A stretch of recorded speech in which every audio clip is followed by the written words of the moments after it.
An old man collapsed on a busy street.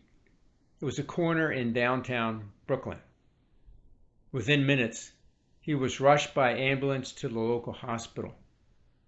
There, he kept calling for his son. A nurse found a dog-eared letter in the man's wallet. From it, she learned that his son was a Marine stationed in North Carolina. That night, an anxious Marine showed up at the hospital. Immediately, the nurse took him to the old man's bedside. The old man was heavily sedated, and so the nurse had to tell him several times, "Your son is here. Your son is here." Finally, the old man opened his eyes. He could barely make out his son, but he recognized the Marine uniform. At that point, the son took his father's hand and held it lovingly. For the rest of that night, the Marine sat at the old man's bedside. Occasionally, he patted the man's hand and spoke to him tenderly. Several times, the nurse urged the Marine to take a break and get something to eat or drink, but he refused. Toward dawn, the old man died. When the nurse extended her sympathy to the young man, the Marine said, "Who was that man?" "Wasn't it your father?" the nurse asked. "No, he wasn't," said the Marine. "I never saw him before in my life." "Why didn't you say something?" said the nurse. "I would have," said the Marine, "but I could see that he was too sick to realize I wasn't his son. I could see that he was slipping away fast and needed a son, so I decided to become that son." We hear, "A leper came to Jesus and kneeling down begged him and said, 'If you wish, you can make me clean.' Moved with pity, he stretched out his hand and touched him and said to him, 'I do will it. Be made clean.'" The story of the old man and the Marine illustrates the kind of compassion, pity, that Jesus showed to the leper in today's gospel story. It also illustrates how the Marine gladly paid a high personal cost for his compassion, just like Jesus did in today's gospel. What do I mean? Healing narratives, such as today's healing of the man with leprosy, form a large and important part of the Gospels. Old Testament theology saw sickness as the result of sin. Healing, therefore, was an action not only against the disease, but also against the powers of evil. It is not surprising that Jesus demands an act of faith, either explicit or implicit, before his healings. The faith of the leper is reflected clearly in his words, "If you wish, you can make me clean." In 1868, the Norwegian scientist Gerhard Hansen discovered the biomedical cause of leprosy, an extremely chronic but not very infectious disease. For example, spouses rarely contract leprosy from their infected partners. On the basis of this and even more detailed scientific knowledge, scholars are quite certain that biblical leprosy, such as discussed in Leviticus chapter 13, today's first reading, and in the gospel for today, is not modern leprosy. Even the Hebrew and Greek words used in the Bible are not the proper words for real leprosy. We call it Hansen's disease. Leprosy in the Bible is a descriptive term that refers to a broad range of skin diseases.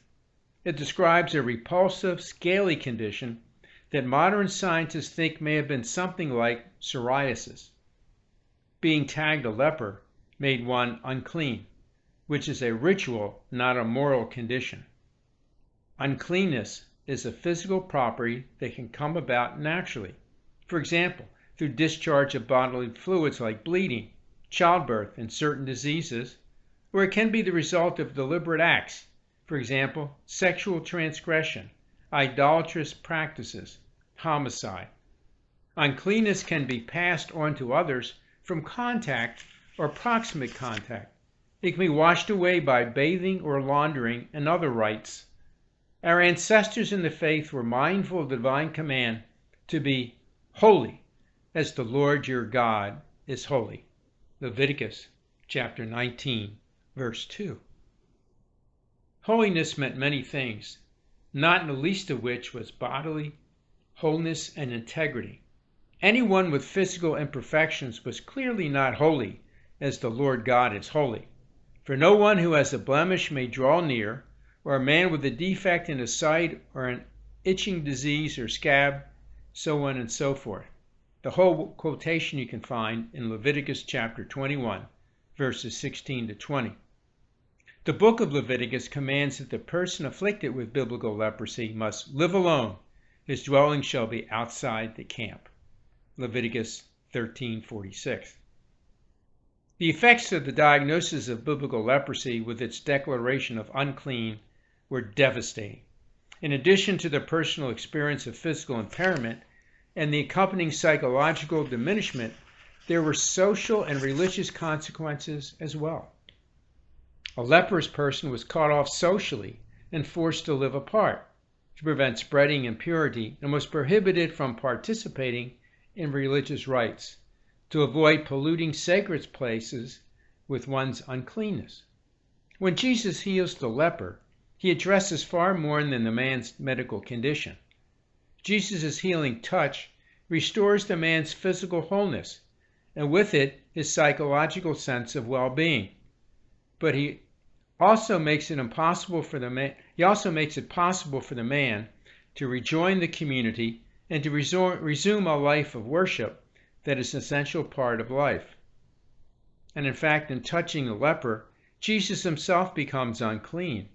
Thus we are told that Jesus remained outside in deserted places. In this way, Jesus takes on the fate of the leper prescribed in our first reading. Matthew 8:17 says, "He took away our infirmities and bore our diseases." While Jesus ministers with great authority and power, he does so by standing with those to whom he ministers. We too, like the leper, beg for healing, don't we? Through the sacrament of penance, Jesus heals in us the things that separate us from him. When we celebrate Eucharist, we're gathered and reaffirmed in the community of believers. Jesus Christ gives us the healing power of salvation. Over and over, we have seen what the power of Christ and his love can do. We only need the heart to be healed and purified. This seems easy enough until the moment we are faced with the temptation to give in to our weakness. Like the leper, we need to recognize our sinfulness, seek help for its cure, and turn away from that which infects us. You see, Jesus is always there waiting for us, reaching to touch us. If we wish, Jesus can make us clean.